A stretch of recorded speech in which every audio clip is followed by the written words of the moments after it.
Assalamualaikum and very good day to everyone. Today, I will be presenting a case study on emerging form of cybercrime known as cyber kidnapping based on the documentary Cyber Kidnapping Scams Target Chinese International Student.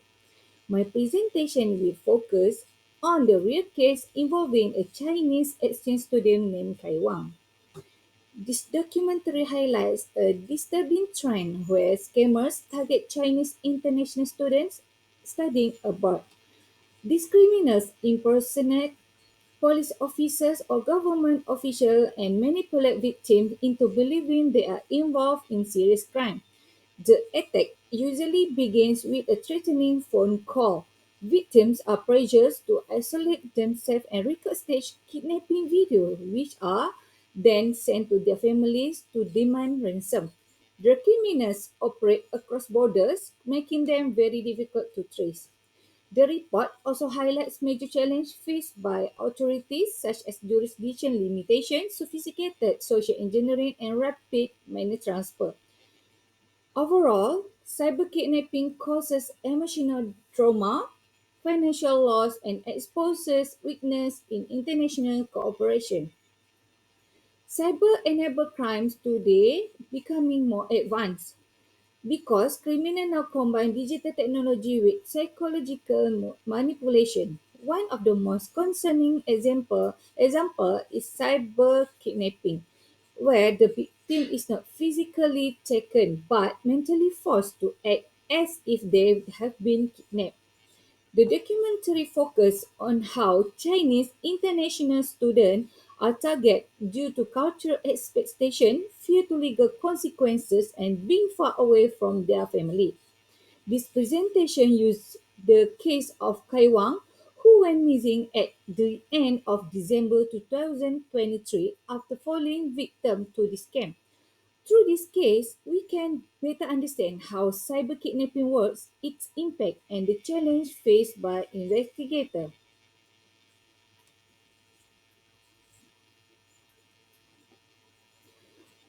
Okay, we go to slide number 4. Who was involved and the target? The main victim in this case is Kai Wang, a Chinese exchange student. He received a phone call from scammers pretending to be Chinese police officer. They accuse him of being involved in serious crime.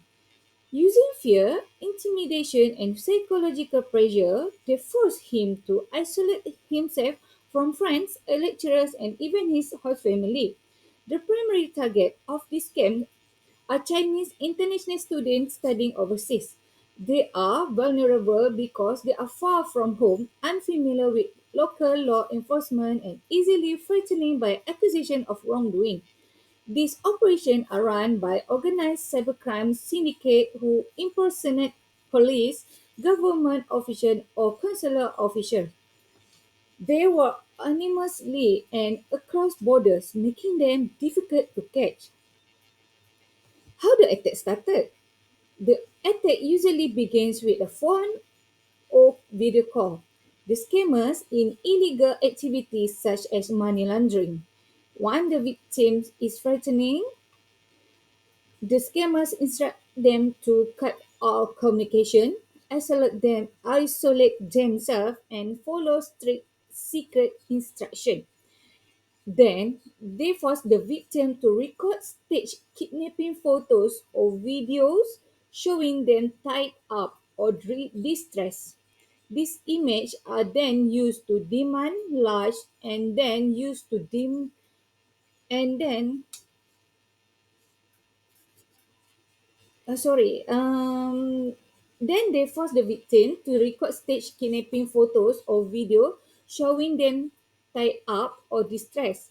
These images are then used to demand large ransom payment from the victim's family. The family, believing the child is danger, usually panics and attempt to pay. Okay, we go to slide number 4. Action taken is this case. In this Taiwan case, the scammers ordered him to hide in a remote area so no one could find him. They forced him to record kidnapping videos, which were then sent to his family.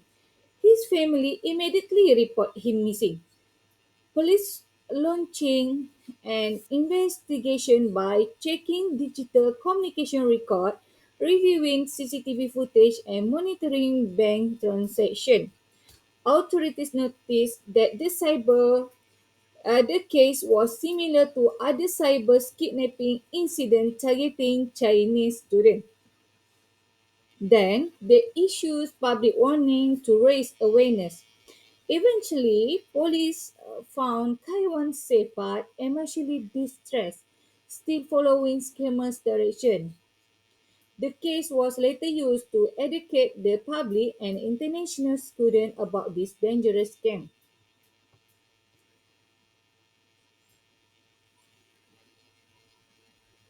Slide number 7. Challenge in the investigation.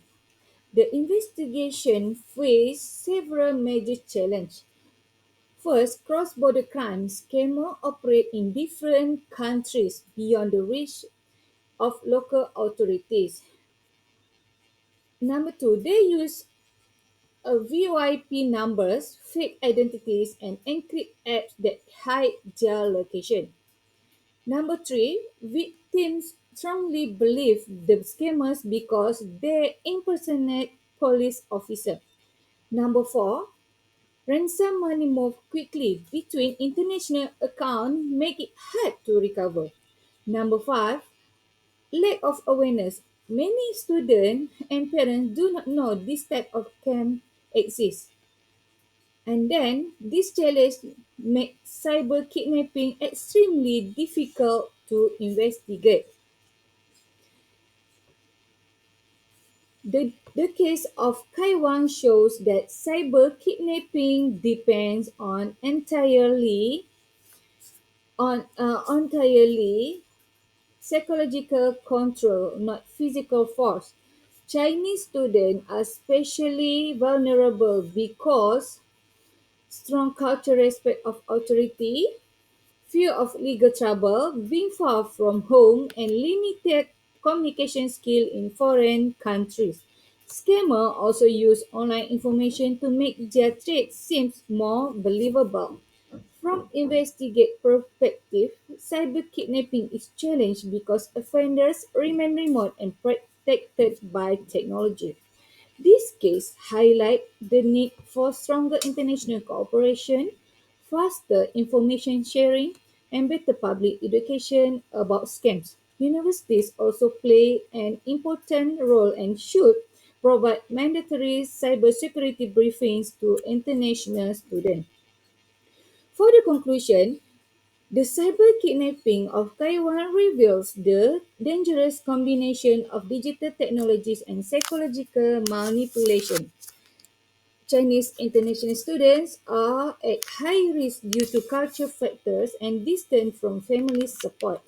Investigation face major challenges, including cross-border criminals, anonymous communication tools, and rapid transaction financial. To prevent future incidents awareness, cybersecurity education and cooperation between law enforcement and university are essential. This course proves that cybercrime can cause serious emotional and financial harm even without physical violence.